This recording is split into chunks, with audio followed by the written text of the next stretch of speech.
High বন্ধুরা, তোমরা কি করছো?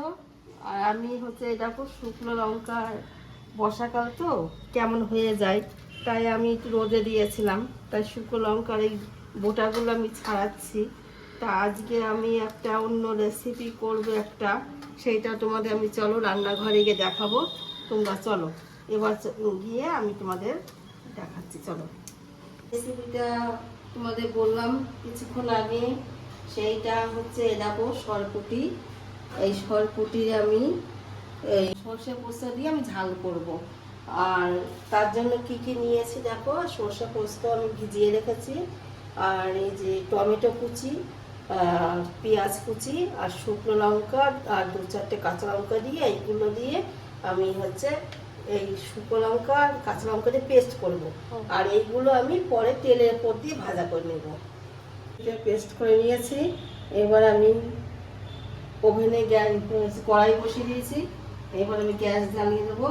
এবার আমি এই মাছগুলো ভেজে নিই, তারপরে কি করে করব আমি তোমাদের পরে আবার দেখাচ্ছি। দিচ্ছি যাতে মাছগুলো না ফোটে। এবার আমি মাছগুলো দিয়ে দিচ্ছি। এরকম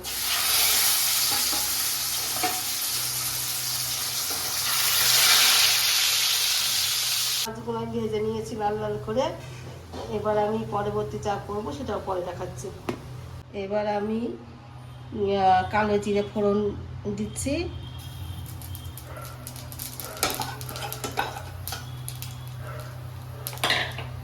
এবার আমি পেঁয়াজ দিয়ে দেব।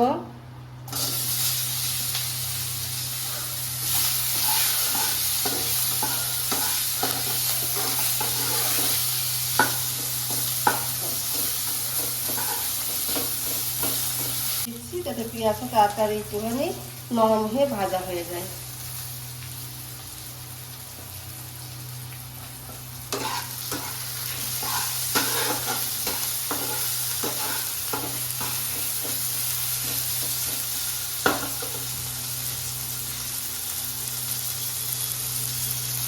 এবার আমি টমেটো দিয়ে দিচ্ছি।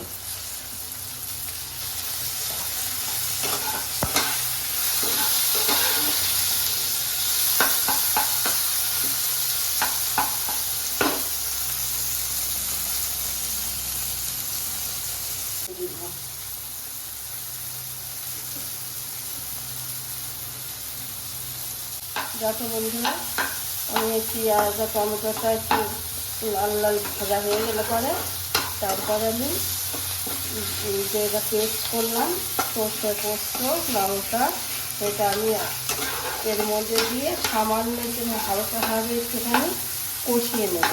পেঁয়াজটা ভাজা হয়ে গেলে পরে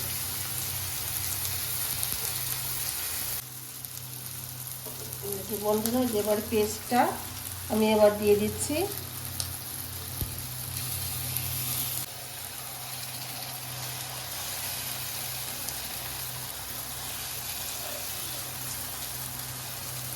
আমি বাটির মশলা ধোয়া জলটা দিয়ে দেবো।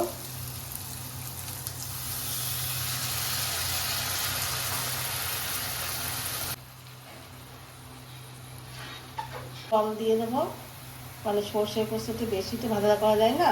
এবার আমি জল দিয়ে দিচ্ছি, এটা গা মাখা হবে, এটা বেশি জল দেবো না। বন্ধুরা এটা মশলা ধোয়া জল, কিন্তু তোমরা অন্য কিছু মনে করো না যেন। মানে যেটুকু পরিমাণে রাখবো সেইটুকু দিয়েছি।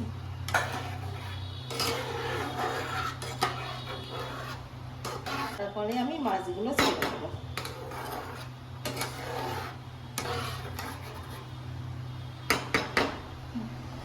ঝোল ফুটে উঠেছে বন্ধুরা। এবার আমি মাছগুলো দিয়ে দেবো।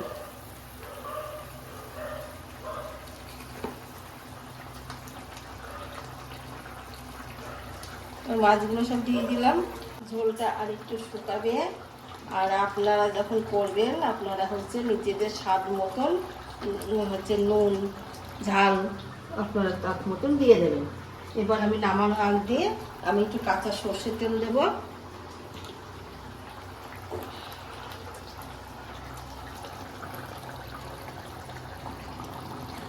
বন্ধুরা এবার আমার মাছের ঝালটা হয়ে গেছে। এবার আমি নামিয়ে নেব। গ্যাসটা এখন আমি বন্ধ করছি।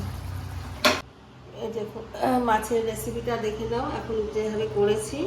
তা তোমাদের যদি এটা তোমাদের ভালো, যদি তোমাদের রেসিপিটা দেখে যদি ভালো লাগে তাহলে তোমরা যে ইউটিউবেতে সাবস্ক্রাইব করবে আর ফেসবুকে ফলো করবে। তা পরবর্তী ভিডিও, এই পুরোপুরি ভিডিওটা তোমরা দেখতে লাগো। আর পরবর্তী ভিডিওটা আমি পরে আবার তোমাদের সাথে শেয়ার করব।